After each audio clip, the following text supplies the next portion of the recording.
in my opinion, if someone's nonchalant or you're going about dating very nonchalantly, this could be for a man or a woman, I don't really care who's listening. You're either insecure that if you showed somebody that you really like them, that they're not gonna like you back. So that's just like a horrible attitude to have.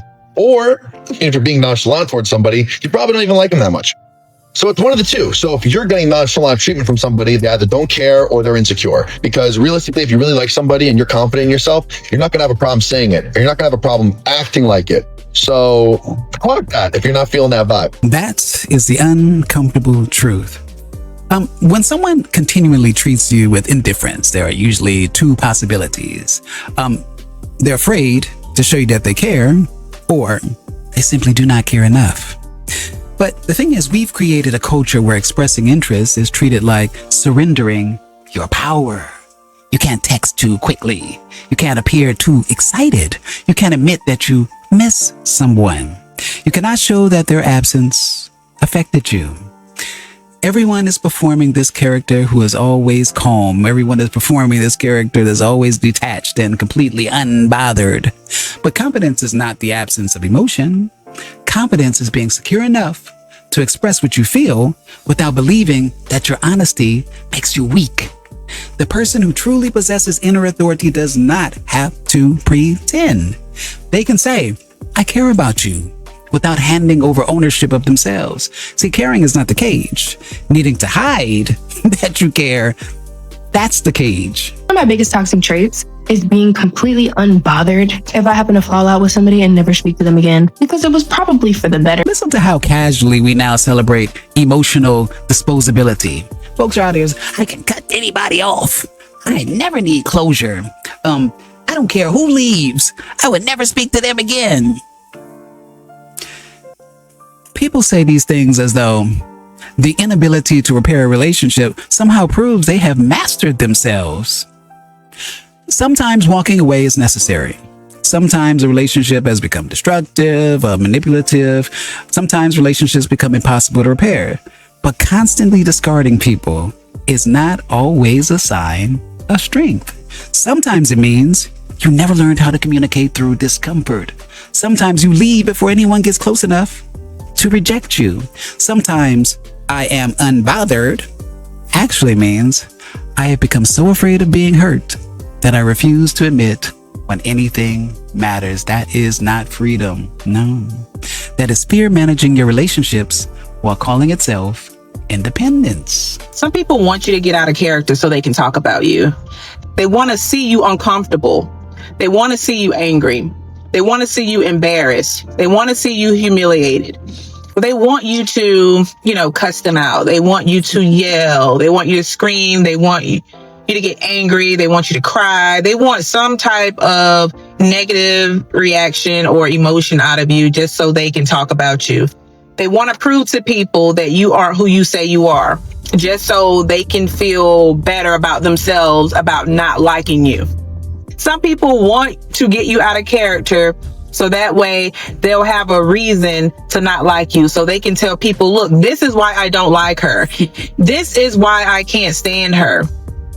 They love to be able to take a narrative, twist it, turn it, and flip it around.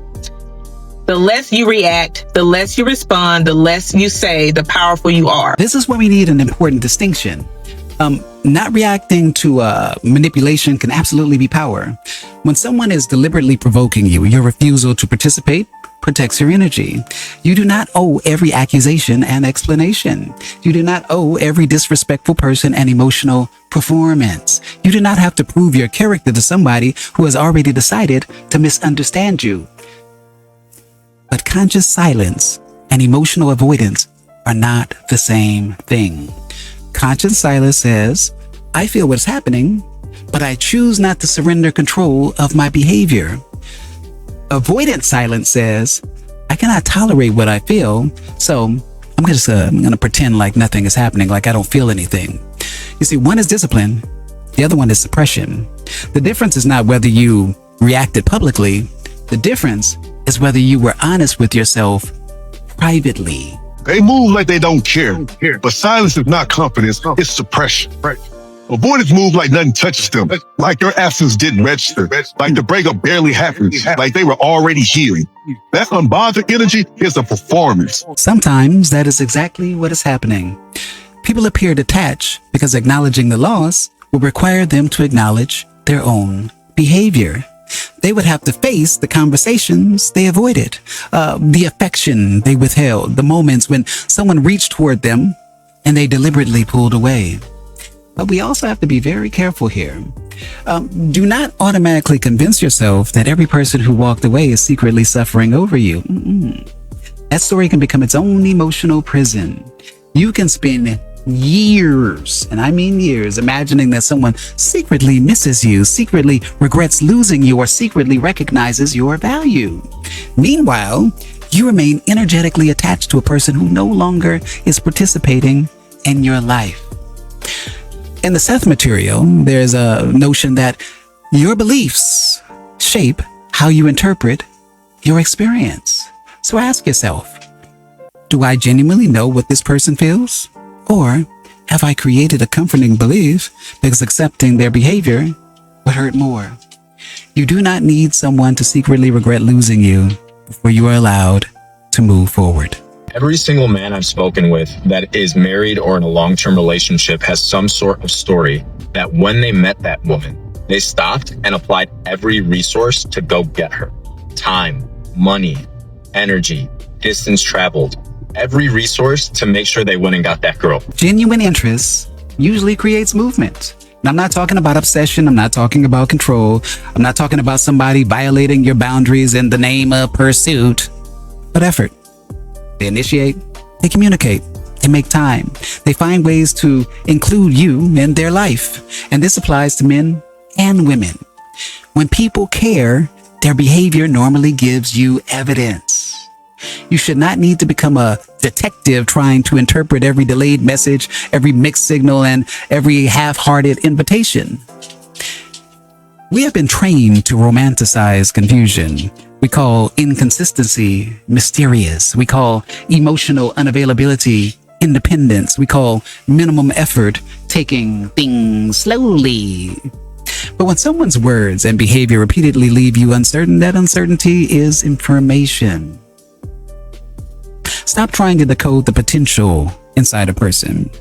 Respond to the version of them who is actually standing in front of you. Worst type of man in the world to have is a nonchalant man. When a man care about you, there's nothing nonchalant about his feelings towards you. There's so many chicks out there right now in a nonchalant ass relationship. She don't know where she stand in it. The man don't never express to her how you feel about her. You don't never like try to set no boundaries or try to put her on some game or nothing like that. It's just, hey, whatever you want to do, wherever you want to go. She might as well be by herself if that's the case. Care should be visible. Love that can never be expressed, love that can be never communicated or demonstrated is indistinguishable from indifference to the person receiving it. You may feel deeply inside yourself, but relationships, they don't only exist inside our private thoughts. They exist through communication, through consistency, through presence, through attention, through the willingness to let another person know where they stand. But here's the thing. We should not confuse caring with control. Loving someone does not mean possessing them. Protection does not mean tracking their every move or controlling their decisions. The healthiest, the truest love says, I care about what happens to you and I still respect your sovereignty. According to the Seth material, relationships can often reveal the beliefs we carry about our own worth. So when you believe love must be earned through confusion, you may continually choose people who keep you guessing. But when you believe you deserve clear and mutual affection, ambiguity becomes much less attractive. The opposite of nonchalance is not desperation. No, it's honesty. You can care deeply without abandoning yourself.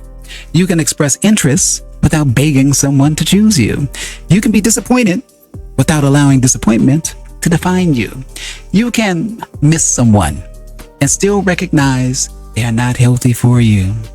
You can experience powerful emotions without letting those emotions control your behavior. That is real detachment. Detachment does not mean you feel nothing. No, It means you are no longer owned by what you feel. The world taught people, society taught people that the person who cares less holds the most power. But that is not power. That is a relationship built around mutual fear. Two people hiding, two people calculating, two people waiting for the other person to risk honesty first. And sometimes the strongest thing you can do is simply tell the truth. I care. That affected me. I wanted this to work, but I will not abandon myself to make it work. That is what it means to be uncaged. Not numb, not cold, not permanently unbothered. Present, honest, and still completely sovereign. See, the goal was never to stop feeling. No, the goal was to stop being controlled by the fear of feeling.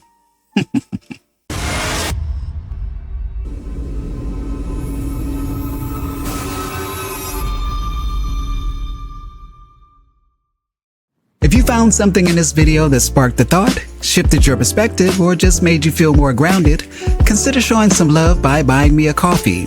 It helps fuel the channel, keeps the uploads coming, and lets me know that the content matters to you. The link's right below in the description or on my channel banner. No pressure, just appreciation if you're moved to support.